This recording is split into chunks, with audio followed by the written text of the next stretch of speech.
Yes, people. How are we all doing? How are we all doing? It's been a while. It's on me. Life got in the way. Uni got in the way. So I couldn't really carry on streaming. It's been, 10, 12 days?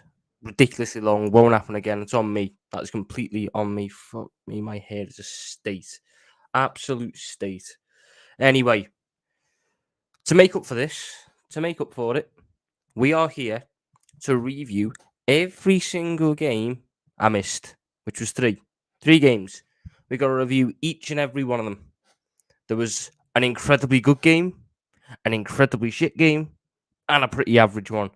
Not only are we going to be reviewing them all, if the website is working, and that's a big if, I'll also do my player ratings for them all because I can still remember what the majority of them off the top of my head. But good to see. It's good to be back. It's good to see you all. Big up yourself, Ravi.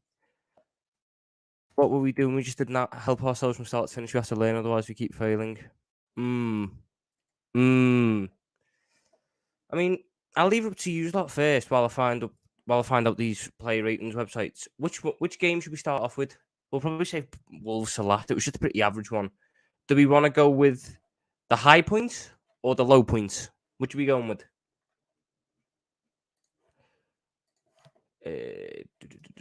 Is it going to work? Is it going to work? Is it going to work? One is going to work. Let's hope the second one's going to work. The second one's going to work. What about third one? Are we going to go 3 for 3? We're going to go 3 for 3. That's brilliant news. You know what? I reckon we'll start off with the most recent one because I won't be spending too long on Wolves, and I want to end the stream on a positive. So, Bournemouth. If you'd have told me before that game that we would have lost that game right after beating United 7-0, I would have completely believed you. I would have went, you know what, that's probably what's going to happen. This football club does not help themselves this season. It does not help themselves.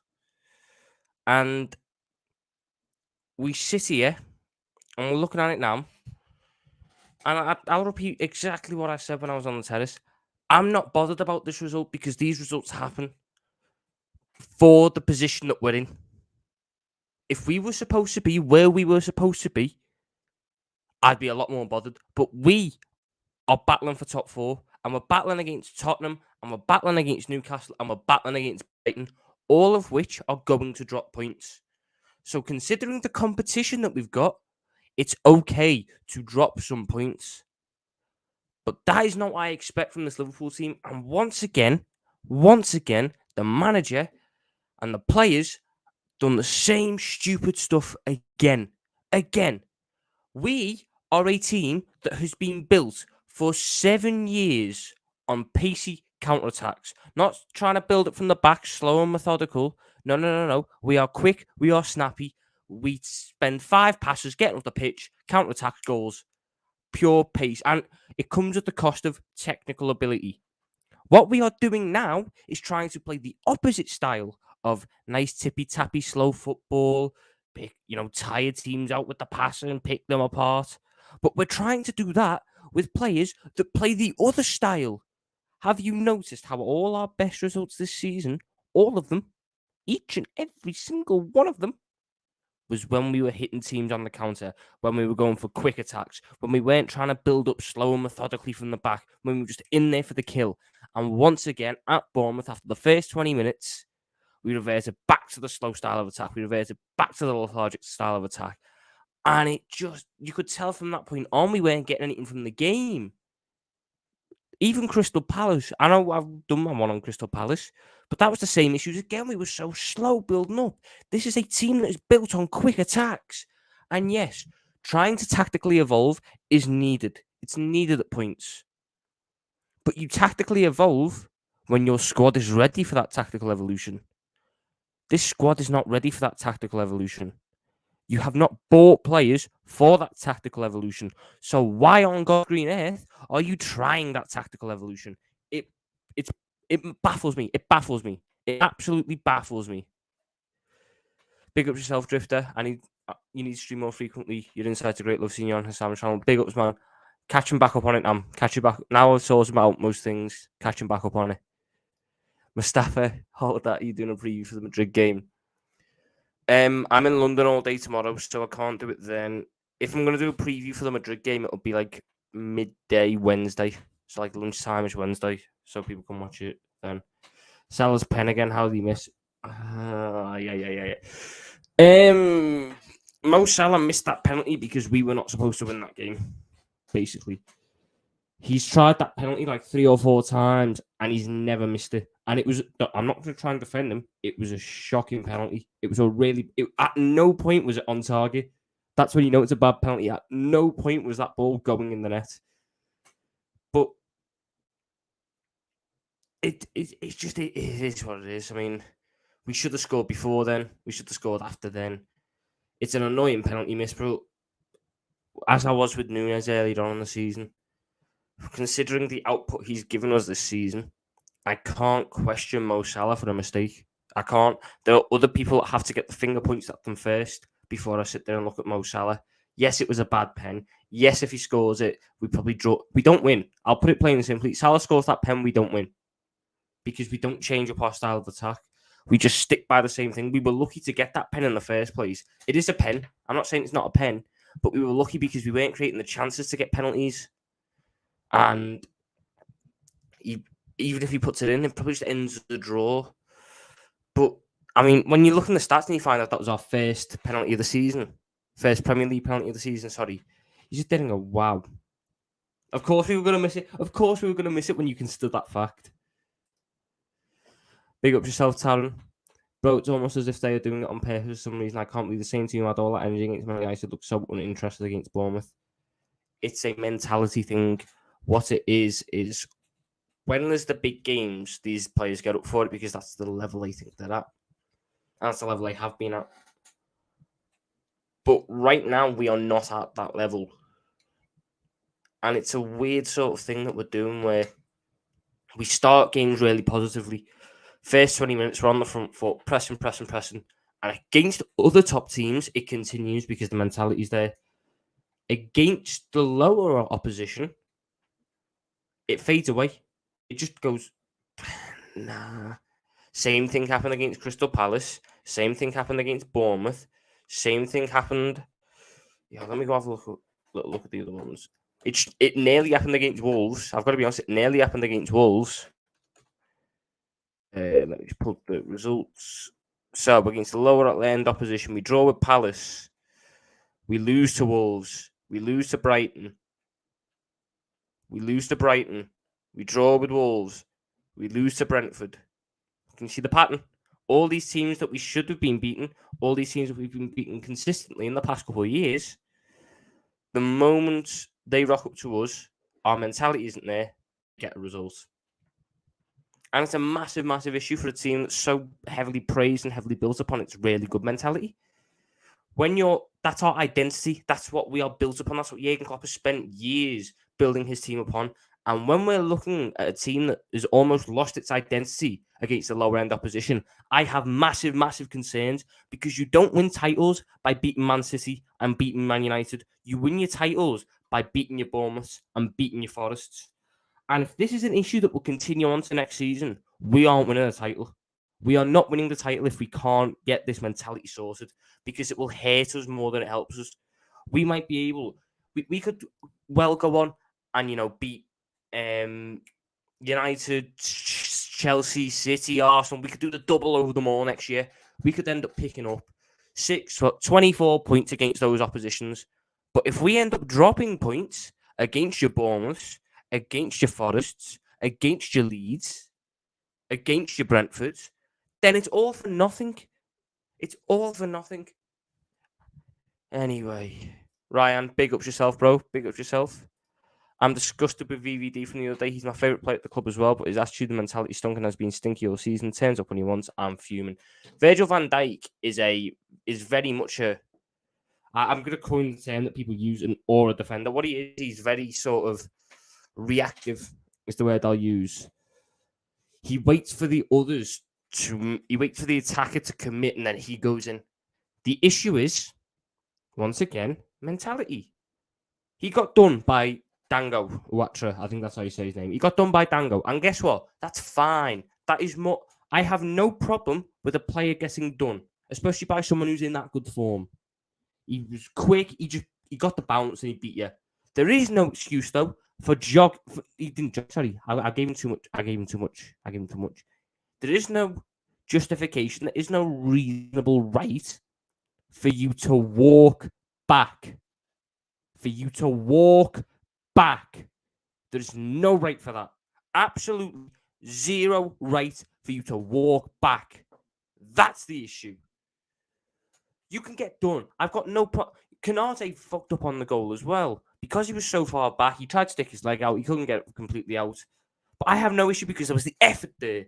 Virgil van Dijk was a disgrace. It was an absolute disgrace. And obviously he missed his chances on the attacking end. Virgil van Dijk has done that all season long.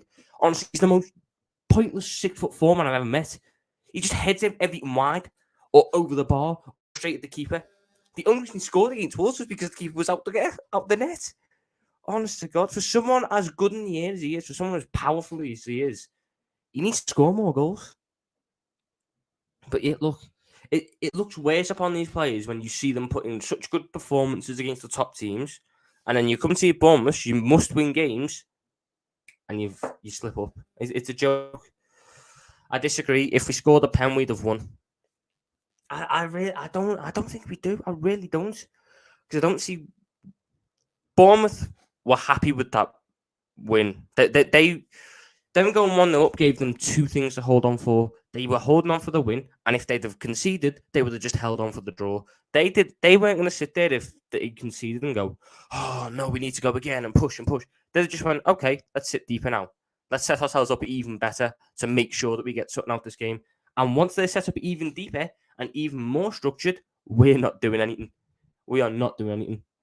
Drop VVD and Trent on Wednesday. We ain't winning with or without them, and those two need to be dropped in a big game to teach them a lesson of the two biggest culprits of this shocking mentality. I don't see the Trent one, to be honest. I don't see the. I know that on Saturday he was poor. Once again, I think the situations that people try and point him out in, there's nothing he can do. I saw one today about when, I think, who was it? Like Solanke or someone brought it down. So it's went over his head. Solanke's touched it down, starts doing keepy-ups, and then puts it back in, and Canate heads it away. And people are getting on to Trent for that. If Trent Alexander-Arnold puts his foot up for that and makes any sort of connection with Dominic Solanke's leg, it's a penalty. So I don't blame him for not putting a foot up.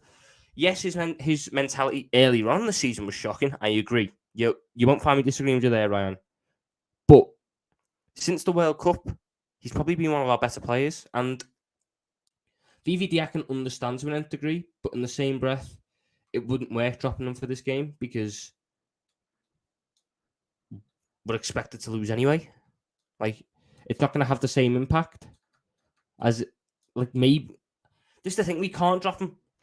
I'd love to be able to sit there and make a power play and drop Van Dijk and drop Trent. But if we drop Van Dijk and drop Trent, and then we play James Milner at right back and Joel Matip at centre back, we are getting battered by every team. Yes, their mentality has been poor this season. As has 90% of other players' mentality has been poor this season. But the issue is, they can't be dropped because the drop in quality from them to their backups is too stark. It's too stark. I would take, for the rest of the season, the shit mentality, then I kick up the arse in the summer, and then we're fine. But I can't risk James Milner at right back. Not when it's this important. Not when it's this close. I can't. Harry Kane did the same in the World Cup. Always a possibility. It is what it is. I mean, just it doesn't make it any less annoying, but it is what it is. VVD, what is it with defenders not tracking their players? They assume the attackers not going to lead to a goal. Trent vibes, sick of the lazy defender, need to see them fight. Like I said, it's a mentality thing. It's how we've always done it. The issue I run into is people trying to defend him for it and say it's fine because it's how he defends and this, that, and the other. No. I'm not asking for him to change his defensive style. I'm just asking for him to put in a bit more effort at times. I know you hate sprinting. I know you hate tackling. Doesn't mean you're allowed to, go, fuck it, I'm not doing it anymore. Joke, man. Klopp needs blame for pushing the line up higher. Last few games in the league, he dropped the line a few yards and we kept clean sheets and won. The line will naturally push up higher when you dominate teams. Jurgen Klopp did not make a conscious decision to push the line back. Our line was naturally pushed back because we didn't have so much possession of the ball to the point where our line had to push up. What's the best way I can describe this? You know football, Ryan. You'll get what I mean. We start there. When you have loads of the ball, your line will naturally go up to there to ensure that the pressure's kept on and you keep the ball high up. If the line's there and you're playing quick counterattacks, you can't go to there because you're more often than not the attack or the chance or the possession will end before you get up to there. So you stay there to ensure that you stop the quick counterattack back on you. This is why the high line stuff in past years was so impressive to me, because we were able to do the right mixture of both. We were able to play quick counter-attacking football, but we were able to play it with such high energy and high risk that the line could go up. We can't do that now. So this slow style of football that we play, where the line goes up, cannot be allowed to continue. Some players getting comfy because there's no real competition to keep them on the toes. There'll never be real competition for some of them. That's just a fact. You will never get real competition for Trent because there's no right back in the world who does the exact same thing Trent does. StreamYard.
I think we're back. That was an absolute shambles. Wi-Fi's went down. We're currently running it off the phone hotspot, but the content must continue. The content must continue. Where I was out to. VVD in the previous few league games decided not to use his aura and actually had good games. Decided to use his aura against Bournemouth, see what happens. Virgil van Dijk, as a defender, is always, like I said, reactive. He'll always wait and wait and wait. There has to be a point where he changes that up, because what I'm seeing from him is a physical decline, which was to be expected. Once you've had a major knee injury, that happens, that's fine. But you then have to adapt to the changing conditions.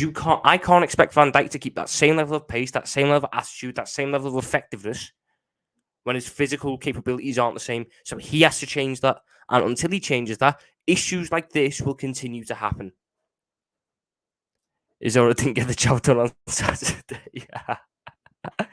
He was captain the other day, needs to be dropped, needs to be taught a lesson, never drop your standards or mentality for any game. If we're dropping players based off of dropping their standards and mentality, then Van Dijk, Trent Alexander-Arnold, Andy Robertson, Fabinho, Elliott, Nunes. What Nunes standards didn't drop, he was just a bit shit. Salah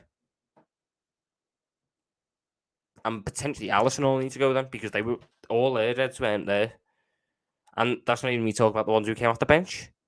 It was either Azor or Liverpool off the missed penalty, didn't change that. You could see it coming from a mile away. Trent's attitude this season has been poor as well. I agree for the start of the season, yep. Trent or Milner at right back, yes, sticking with Trent. VVD needs to be taught a lesson. He wants to play this game, UCL game, away at the Bernabeu, teach him lessons to drop him. And then if we hold 4 to them or 5 to them once again, what lessons does it teach? He's not going to. Ryan, he's 31. He doesn't need to be taught a lesson. He just needs to be sat. He doesn't need to be taught a lesson like this. This is stuff you do with young players to make them send them back down to earth and tell them no, it's not how it works. Virgil van Dijk's an experienced pro. He just needs to be sat down and told, "Come on, lads, sort it out. What you doing?" And point out his issues. We're going out anyway. If VVD gets dropped, it tells him at least his mentality and standards must never drop. Like I said, how many other players are we dropping them? Robbo, if any of the wing backs should be the one to drop, Robbo should be, and Simicast should get a good run of games. I am shocked Simicast didn't play. Look, this is the thing. I'm a vehement defender of Andy Robertson because I think people have got onto him a lot this year for which he hasn't deserved. But he was poor against Bournemouth, and I'm not going to argue that. Imagine thinking we're a series club and Milner's to cover it right back. Those substitutions has they killed me. Like I said on the terrace, Omar, we are the only football team in England who make subs to get intentionally worse. The substitutions make zero sense. You could hire a team of Harvard scientists. You could hire some of the best scientists, the best doctors, the best fucking whatever you want in the world. You could hire all of them. Ask them to explain the subs. They make no sense. They make no logical sense. I don't understand what you're saying, Tom, about the high line, and this is where the midfield comes into it as well. I agree. I froze. Fingers crossed it's all right now. Fingers crossed. By Chesterfield in that midfield against Lerma and Billing, we're always going to be out of their depth. Against Wolves, they were okay because Wolves didn't have a physical midfield. I don't think Bicester was bad. I just think we didn't use him right. Once again, he's a fantastic ball progressor. He's fantastic at collecting the ball from deep and bringing it forwards. So we just didn't give him the ball, which then negated why we had him in the first place. The high lines of kill for us being not as quick as we once was. It just means that you end up with Canate having to cover for 3 separate men. And that was what caught us out on the goal because Canate was already dropping back to try and be the cover. Roller's been playing subpar for most of the season, streaming out the take a break. I don't think he's been subpar for most of the season. I just think he's had dodgy games because we never rotate him. We've got one of the best backup left backs in the league, and we don't use him. You know, he's probably one of the best backup left backs in the world when you consider who else is a backup left back. VVD's order took down the Wi-Fi. Will Klopp ever play it smart? Do you see him defending deep and counter-attacking against Madrid? There's no point in us playing deep and counter-attacking against Madrid because Madrid, all it'll take is Ancelotti 10 minutes ago. That's what they're doing. Okay, then we just won't attack. Then the game just dies in the middle of the park. We have to go for it against Madrid. We just have to be smart in how we set ourselves. Like, brains. We need brains, basically. We need to be sure that we're not being idiots, really. I saw VVD during Wolves when United and Newcastle actually defend that Uzor and he played so well. Yeah, because the line was deeper. That's just my view, anyway. To me, VVD was the main culprit the other day in terms of standard mentality. He was captain as well. I agree. I'm not saying Van Dijk was perfectly fine. It's just he wasn't. How can I say it? He wasn't the only one. That's what I meant. He wasn't the only one. What's your team for Wednesday night? Tom bad feeling you'll start Milner. Alisson, Trent, Van Dijk, Canate, Robertson, Fabinho, Bajcetic, Salah, Gakpo, Nunes, Jota. Where's the super chat option? I've got to hit certain requirements on YouTube to get it, so I haven't hit them yet. I think I need to get to like 1k subs. So while you're at it, if you're not already, make sure you hit that subscribe button. Help the road to 1k. And I've got to hit watch hours, which with all you lot watching, or you lot being boss supporters, that'll happen easy. Do you think Elliot can get a permanent spot in the starting lineup in the future? Not in centre mid because he's not a centre mid, and not at right wing because Salah's at right wing. I think he's a fantastic rotation option, which is what we need. People just should not expect a 20-year-old Harvey Elliott to come into what we expect to be the best team in the world and start every game. He shouldn't. I can't lie, I didn't see a clear lack of effort from Salah, Robbo, and Alisson, nowhere near as much as VVD. Once again, I agree. Van Dijk, Trent, Fabinho with the lowest of the lows. But for the usual high standards I hold these two,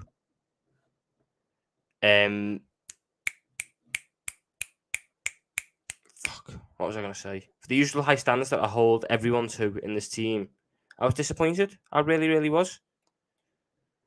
I really, really was. No Champions League, no Jude. Maybe. Do you think? There we go. Do you think Mane's pressing and leadership is missed? No.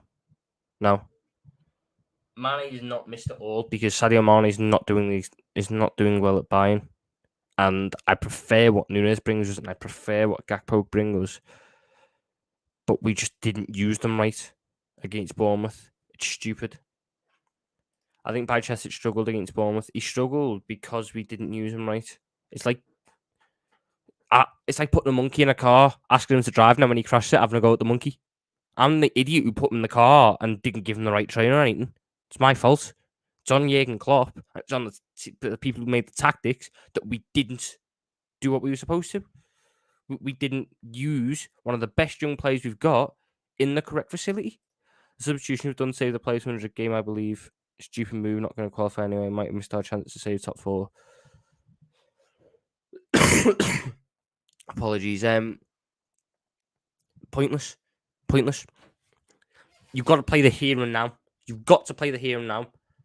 And the here and now then was we needed a goal against Bournemouth, and you're taking off our most creative player for James Milner. And the worst part is James Milner won the penalty, so people were somewhat justified. But no, apart from winning the penalty, he was crap. He got done again and again and again. I have so much respect for James Milner. I actually have no issues with James Milner starting certain games, but as a centre mid, this James Milner right back stuff needs to stop. It needs to stop.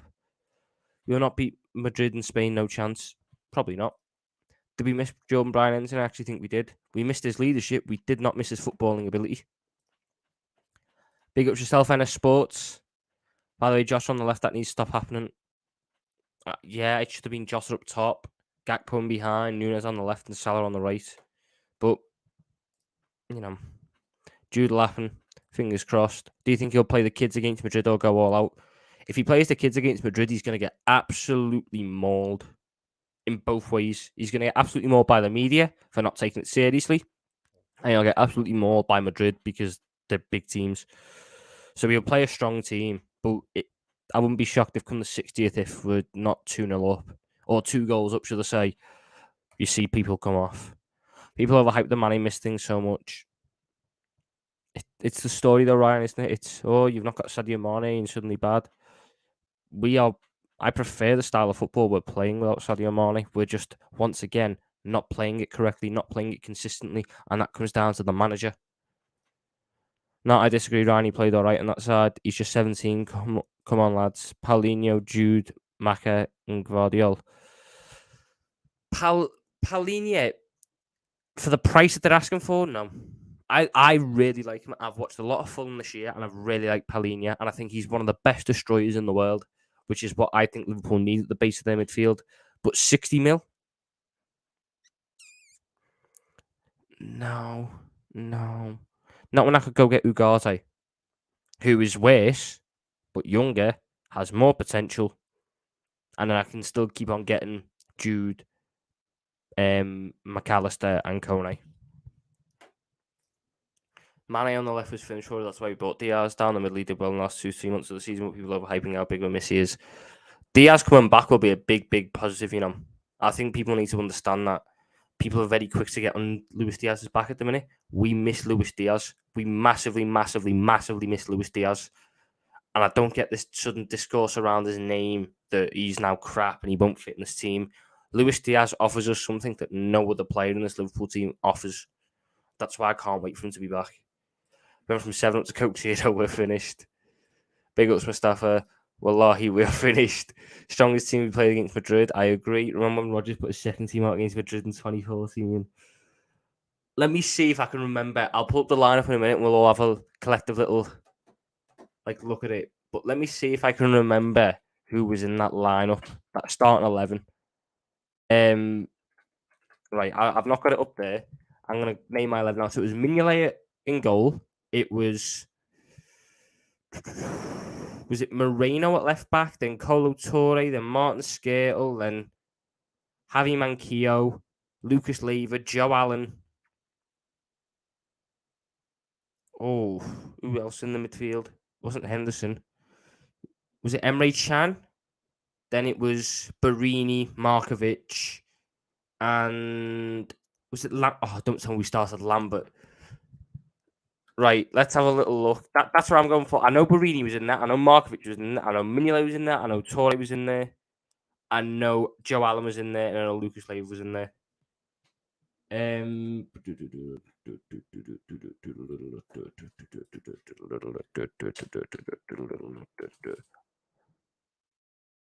Oh, Lallana. I forgot about Lallana. I'm just trying to find this lineup. Why have we not got this lineup here? Right, let's go onto all. There, I think this is it. Because I was looking for the iconic like lineups image that people run with. Right, here we go. So it was Mignolet in goal, Moreno at left back, Torre, Skrtel, Manquillo. So I've got the back five spot on. Lucas, Emre Can, Joe Allen, Markovic, Barini, Lallana. I was one off. It wasn't Lambert. It was Lallana. Did he bring Ricky Lambert on? He didn't bring Ricky Lambert on. Why would you bring on Sterling, Gerrard, and Coutinho? You've left them on the bench. Just leave them on the bench. Jesus Christ. Anyway, where are we up to before I see? This is the bad thing. You can't tell me about retro stuff because I just love going down those rabbit holes. Anyway, does Diogo Jota take the number 9 jersey after does Diogo Jota take the number 9 jersey after Bobby leaves? No. I hope it goes to Nunes.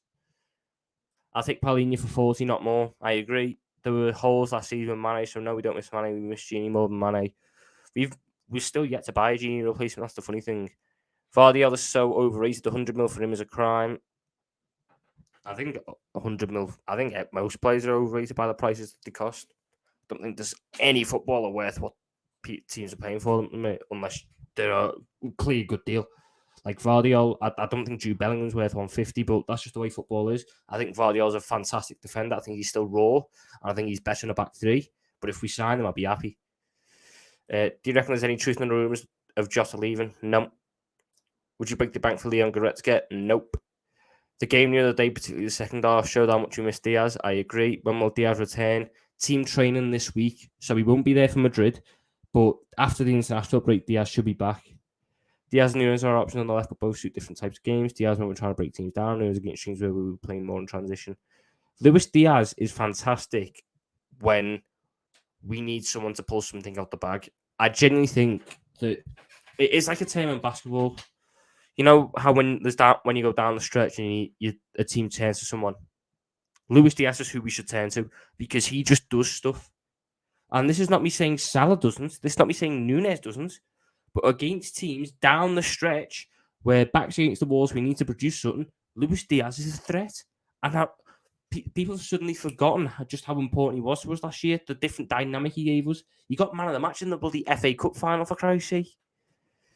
Barini, after Madrid, he'll be fit. Markovic and Emre Can. Barini up front. It wasn't Lambert. I thought for sure we'd given Lambert the pity start at the Bernabeu.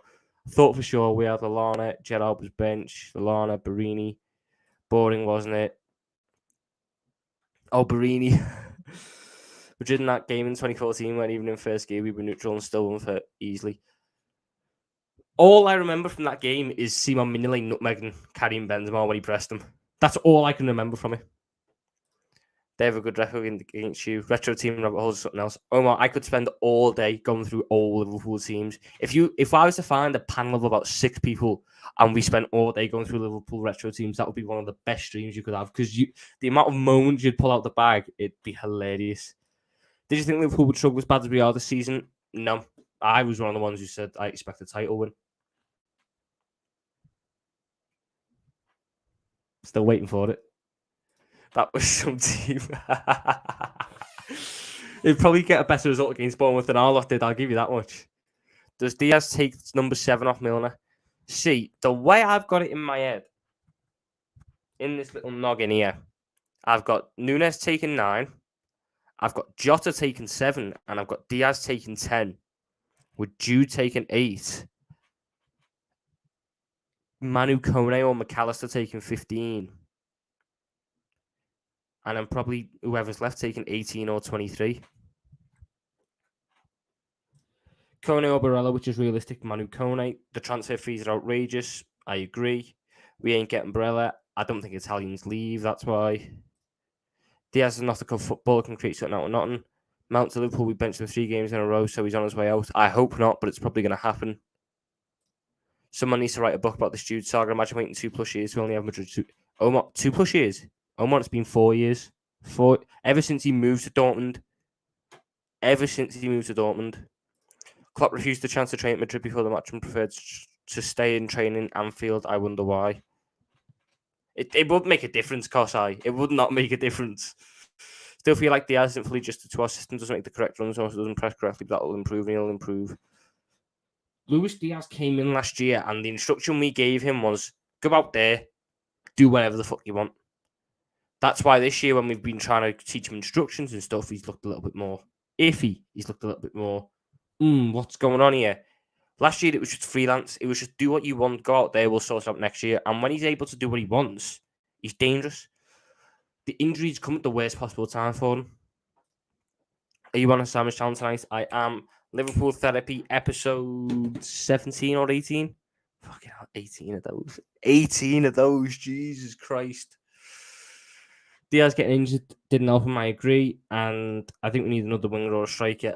I disagree because I think Harvey Elliott and Ben Doak can step up and do a job for us. But it is player ratings time. Player ratings time. So, let's set it up like this. Alisson. Didn't have an awful lot to do. He scored, but I don't think he could have done much about it. I'll give him no. To be fair, I can't really give anyone a 6. Robertson, 3. Canate, 4. Trent Alexander-Arnold, 3. Virgil van Dijk, 1. In fact, Virgil van Dijk could probably... Not Virgil van Dijk. Trent could probably get 2. Because on the attacking ones, he weren't that great. I don't think Robertson was very good. I think Canate was the best of a bad bunch at the back. Trent Alexander-Arnold was iffy at times.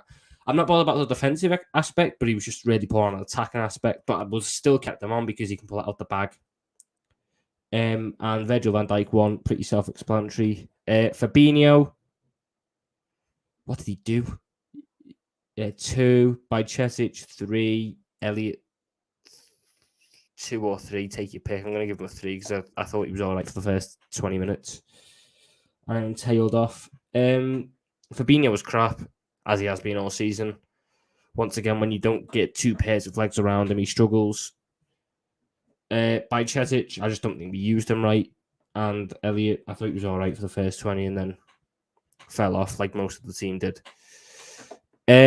Cody Gakpo,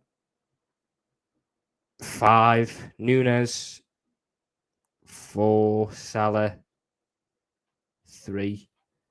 Gakpo was the best of the attackers. I don't think anyone can argue that. I think Cody Gakpo was the brightest attacker on the day.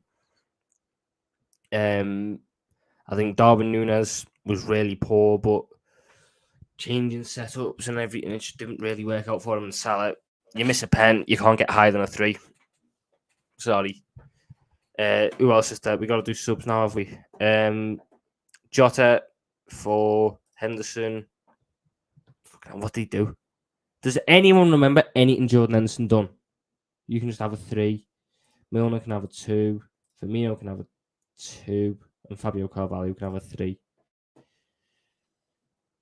Like, Fabio Carvalho was on the pitch for all the fucking 2.5 minutes. Can't exactly do much there. Bobby was pretty average when he came on. Milner was awful. Jordan Henderson, don't remember anything he'd done. And Jota had a couple moments. Obviously won the penalty for us. Had that good effort that was saved right at the start of the second half. But yeah, those are my official Liverpool Bournemouth ratings. And they're not very good because we were not very good. But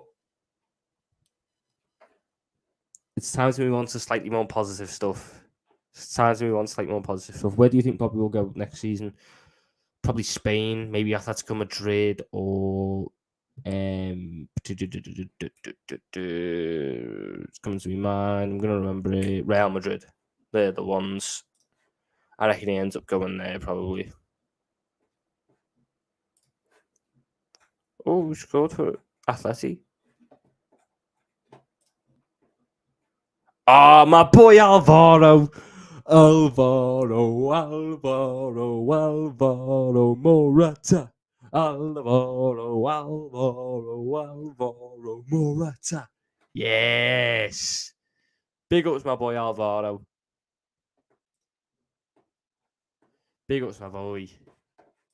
Anyway, listen to Realism as well. Like and subscribe. Another situation that I don't get 2 months being ousted and suddenly brings Fabio on, but way too late. 5 minutes plus stoppage. Strange.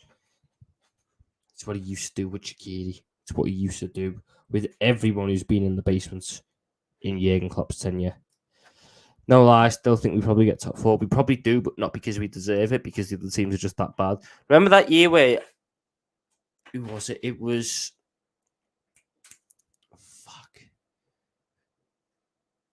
Chelsea.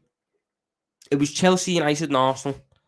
And all three of them were battling for 4th because Tottenham, us and City were far away.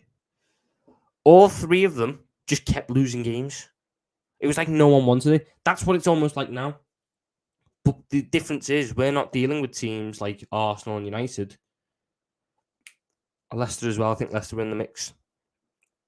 But we're not dealing with those teams. We're dealing with teams like Newcastle and Brighton who want this, who have a desire to get this and have good mentalities in their squads. Cheers, Pablo. Yep, thank you very much. But more positive news. Still have not done an individual match reaction to the best result of the Premier League season. Liverpool 7. Not 1, not 2, not 3, not 4, not 5, not 6, but 7-0 against Manchester United. That was the Liverpool of old. That was the Liverpool we want to see. That annoys me as to why we can't see it more often. Because they can pull it out when they want to. Everyone was boss. I don't really have much to say on this individually because you can go to the Terrace or you can go to Hassam's channel or any of the other ones I've been on. Just listen to me discuss this game in length. I thought the attack was boss, showed what it can do. The midfield was boss. Surprisingly, considering it was Henderson and it was Harvey Elliott as a midfield duo. Never expected them to dominate the midfield, but hey ho, there's a first time for everything. The defense was boss, everyone was boss, loved it. Player ratings time. Let's just get straight into it. There we go. So, share this tab instead. There we go. There we go. Alisson 10, Robertson 10, Konate 10, Trent 10, Van Dijk 10, Fabinho 9, Elliott 10, Henderson. He assisted the cross, to be fair. I would have given an 11 for that. Gakpo 10, Nunes 10, Salah 10, Jota 8, Bajcetic 8 just for dunking on Bruno Fernandes. In fact, now you can go to a 9 for that. Milner 7, Bobby 10, Jones 10. I don't think there's a single issue. Curtis Jones has got a 10 solely for getting a pre-assist and being scouse. That's the sole reason Curtis Jones has managed to bag himself a 10 there. He got it off Casemiro. He got the pre-assist and he's scouse and he got took out. So he's got sympathy point. Curtis Jones just got all, intangible points to push him up. That's why Curtis Jones is a 10. But I just really enjoyed that game. That was at some point in that game against Manchester United, I was sitting there just laughing when we scored. It wasn't one of the ones where you go, yeah, get in. It was, what the fuck is going on? 7-0. I mean, it was boss. And it hasn't lost any of the feeling because we fucked up to Bournemouth. I don't know about you, lot, but I still have such. I'm still not bothered about the Bournemouth. Like, I've not lost how it feels because, 7 against United. I thought 5-0 at Old Trafford was the best it ever get against United. This was better. This was so much better. Because this is a United team that's back. This is a United team that's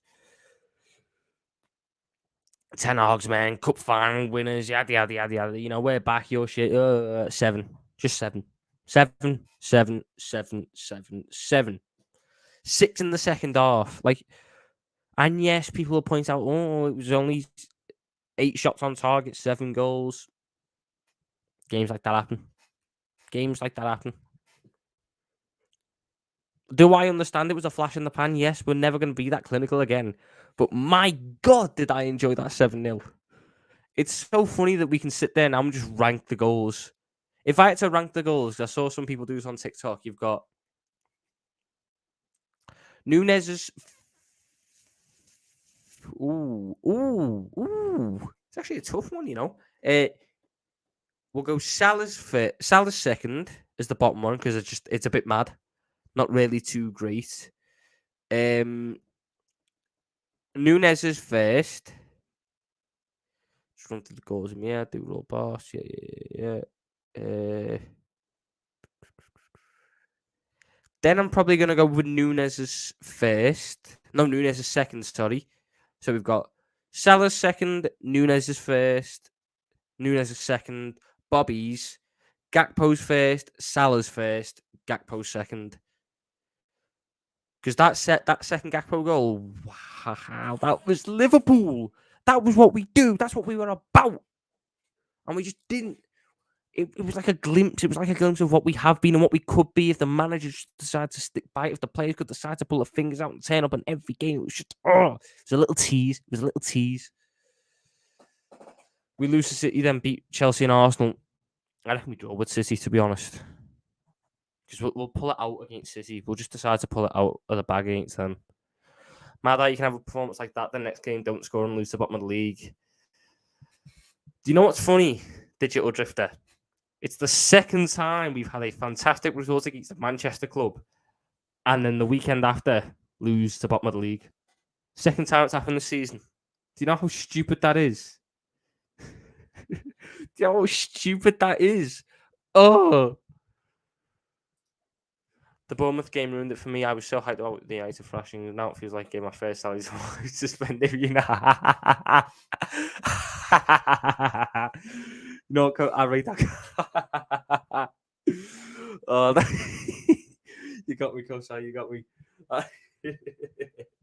That's a good one. That one. That was like properly tickled me. That one has. What else is there? We lose to City, draws Chelsea, and beat Arsenal. I have no faith in me playing away. Our away record against the big teams this year, though. We lost to Arsenal when we should have got something out of it. VAR and dodgy refereeing and Thomas Partey injuring Diaz, etc. So I'm just trying to be fucking Mike Wire. United we were crap, and Tottenham we beat Tottenham. We beat Newcastle.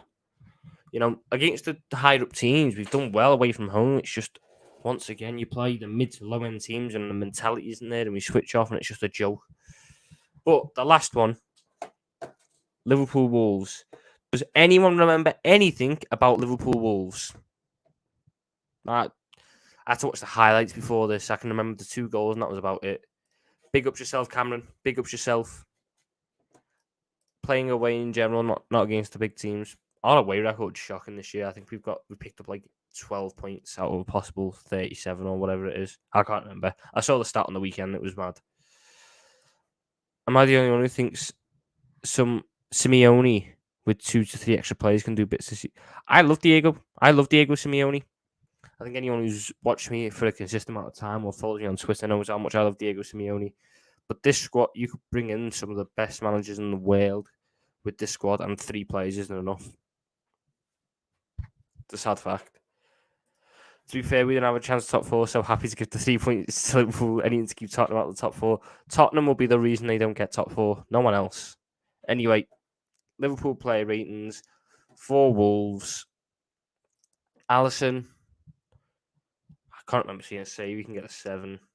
Kanate can get a 7. Bajcetic can get an 8. Simicast can get an 8. Trent can get a 7. Van Dijk can get an 8. Fabinho can get a 7. Elliott can have a 7. Nunes can have a 8. Jota can have a 6. Salah can have an 8. Gakpo 6. Henderson 6. Milner 6. Bobby 6. Literally one of the most forgettable games of the season. But in the moment, it felt good. In the moment, beating Wolves 2-0 felt good. But in reality, it's just one of the most forgettable ones. We were crap for 60 odd minutes, then we'll get there now. We were crap for 60 odd minutes for the Wolves game before we actually scored. That's been the common theme of our season at times. We just a bit naff at times, and it's sad. I don't want Europa Pro Conference. Shameless.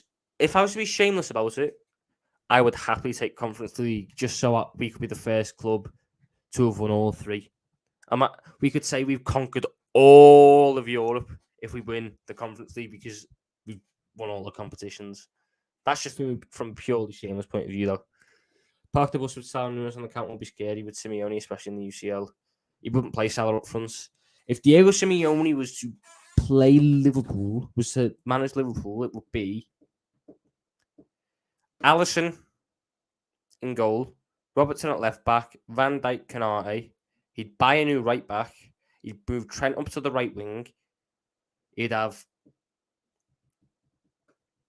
probably buy 2 new centre mids. He'd have Nunes and Jota. He might have Salah up front, actually. It'd be Nunes and Jota / Salah. And then it'd be Diaz on the left with Gakpo. But I don't think he would play Gakpo up front. Imagine this form continuing into next season. We're fucked if it does, Cameron. We're fucked if it does. Because then all the abuse I've got for dare suggesting we question Jurgen Klopp's position as manager of this football club, there will be no one else to point fingers at. It will have to go to the manager. Spurs concern me. I know it sounds hilarious when you say it out loud. They scare me. No. I'm more scared of Brighton than I am of Spurs. Take that as you will. But that's going to be it for today. That is going to be it. That was a lovely little stream, lovely little catch-up. Reminisced about the good, reminisced about the bad, reminisced about the Fabio Barini days. If the preview for Real Madrid, it'll probably be live 12:30ish on the Wednesday. We play on the Wednesday, don't we? So I'll go live probably like 12:30 on the Wednesday to do a quick preview of the Real Madrid game. Imagine we beat Madrid. If we beat Real Madrid, Zips, it's the second best UCL comeback of all time. But yeah, that's when the Real Madrid preview will be. Catch me tonight on Sam's channel. If you're not already, make sure you're liking and subscribing to this channel. It's on the road to 1K. Let's keep it going. Let's keep it motoring. Turn on the notification bell. Follow the socials that are going along the bottom. We're going to be picking all that up. And I will speak to you all again on Wednesday. In a bit, everyone. In a bit.